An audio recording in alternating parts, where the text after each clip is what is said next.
Welcome to today's video, Revelation 2 verse 10 explained. Fear none of those things which thou shalt suffer.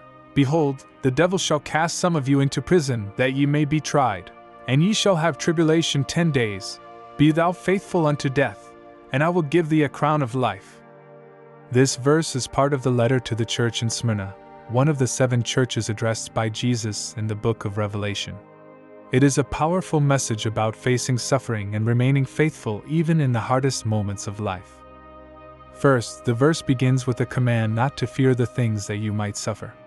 This is important because the believers in Smyrna were already facing persecution, and Jesus wanted to prepare them for even more trials ahead. Fear can be a powerful force, and Jesus is telling his followers that even though pain and suffering are coming, they do not have to be afraid. Their faith and their hope are not based on their current circumstances, but on God's promises.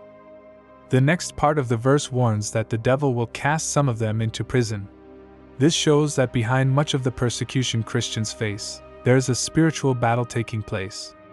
The devil wants to test believers, to see if their faith will remain strong under pressure. For the early Christians in Smyrna, this literally meant being put into prison for their faith, but the principle still applies to believers today. Trials and hardships often come as tests to refine and strengthen our faith. The verse continues by saying that they will have tribulation for 10 days. The number 10 here represents a limited period of time. Even though the suffering might feel endless, God is in control and sets boundaries on how long it will last. For the people in Smyrna, this could have meant a specific period of intense persecution. For us, it is a reminder that all suffering has an end and that God never abandons his people, no matter how tough the situation gets. Then comes a call to be faithful unto death. Jesus does not promise an easy escape from trouble.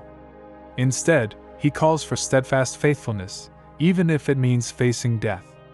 Faithfulness here means holding on to trust in God, not giving up, and not denying one's faith, no matter the cost. This was especially real for Christians in the first century, many of whom were martyred for their faith. Even today, believers in some parts of the world still face this level of danger. Finally, Jesus promises the crown of life to those who remain faithful. The crown of life is not a literal crown, but a symbol of eternal life and victory. In ancient times, crowns were given to victors in athletic games. Here, the crown is the reward for spiritual victory, for finishing the race of faith, and for enduring trials without losing trust in God.